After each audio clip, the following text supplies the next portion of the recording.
corner towards these issues. Thank you. Kavitha గారు, నేను Vijay from Big TV.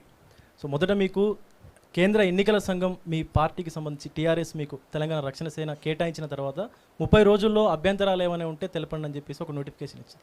ఈ నోటిఫికేషన్కు సంబంధించి అంటే అభ్యంతరాలకు సంబంధించి ఎవరైనా అభ్యంతరాలు తెలిపితే పరిస్థితి ఏంటి? అండ్ రెండవది, ఇటీవల కేటీఆర్ ప్రెస్ మీట్లో మాట్లాడుతూ తెలంగాణలో ఎన్నో పార్టీలు పుట్టాయి పోయాయి, అలాంటి వాటిని పట్టించుకోవాల్సినటువంటి అవసరం లేదు, తెలంగాణలో ఉన్నటువంటి మేజర్గా గతంలో టీడీపీ కావచ్చు, ఇప్పుడున్నటువంటి బీఆర్ఎస్ మాత్రమే ప్రజల గుండెల్లో ఉంది అని చెప్పేసి కూడా కేటీఆర్ మాట్లాడారు. అంటే కావాలని మీకు ఇక్కడ ప్రాధాన్యత తగ్గిస్తున్నారు అనుకోవచ్చా? అంటే ఒక్కటి బ్రదర్, మీరు అన్నట్టు ఎన్నికల కమిషను దానికి సంబంధించినటువంటి సాంకేతికపరమైన అంశాల్లో దైవ నిర్ణయం వల్ల, దేవుడి కృప వల్ల మంచిగా జరుగుతుంది, ఎటువంటి అభ్యంతరాలు ఉండవని నేను బలంగా విశ్వసిస్తూ ఉన్నాను. ఆ కాన్ఫిడెన్స్ వచ్చిన తర్వాతనే నేను కండువా వేసుకొని మరి మీ ముందుకు రావడం జరిగింది.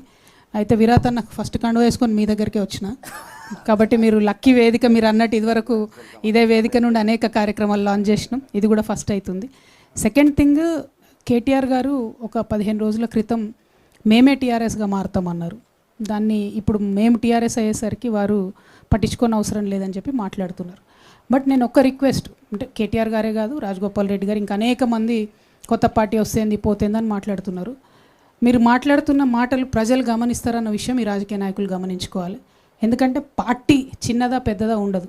ఇవాళ చిన్నగున్న పార్టీ వితిన్ సెకండ్స్ వటవృక్షమై ఎదిగినటువంటి చరిత్ర ఈ తెలుగు నేల మీద ఉన్నది. అది ఎన్టీఆర్ గారు పెట్టినప్పుడు కావచ్చు, కేసీఆర్ గారు పెట్టినప్పుడు కావచ్చు, రేపు మా పార్టీ కూడా ప్రజలు తీస్తే పెద్దగా ఎదుగుతుంది. సో ఇవాళ మొదటి అడుగులనే పుట్టంగానే ఏదో మహావృక్షంలాగా ఎవరు ఉండరు. పుట్టినప్పుడు టీఆర్ఎస్ కూడా చాలా చోట్ల ఎవరు జెండా పట్టేటోళ్ళు కూడా లేకుండే. టీఆర్ఎస్కి కూడా అనేక కష్టాలు, ఫస్ట్ బస్సు గుర్తు, తర్వాత రైతు నగలు గుర్తు, తర్వాత కారు గుర్తు. ఆ ఎలక్షన్ ప్రాసెస్లో వేలాది పార్టీలకు వందలాది ఇష్యూస్ వస్తుంటాయి రోజు. అది పెద్ద పట్టించుకునే ఇష్యూ కాదు. ఇక్కడ మా కమిట్మెంట్ ఏంది, తెలంగాణ ప్రజల కోసం మేము ఏం చేయాలనుకుంటున్నాం అన్నదే అత్యంత ప్రాధాన్యత కలిగిన అంశం.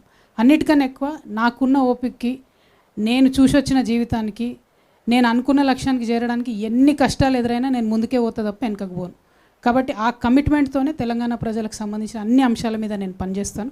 సో ఇవాళ అనేక మంది లైట్ తీసుకుంటున్నట్టు మాట్లాడినా, నేను మాట్లాడను, కమెంట్ చేయను, ఇట్లాంటి ఏవి మాట్లాడినా కూడా వాటిని మేము పెద్ద హార్ట్కి తీసుకోము. ఎందుకంటే మా ప్రజల దగ్గరికి పోవాలి, ప్రజల హృదయాలు గెలుచుకోవాలి.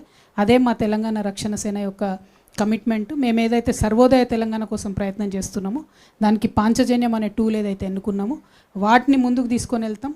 ఇవాళ వాటి మీద ఫైట్ చేస్తాం, రేపటి నాడు అధికారంలోకి వస్తాం, వచ్చినాక వాటిని అమలు చేస్తాం. అంతకుమించి పెద్దగా చెప్పడానికి ఏం లేదు. Thank you.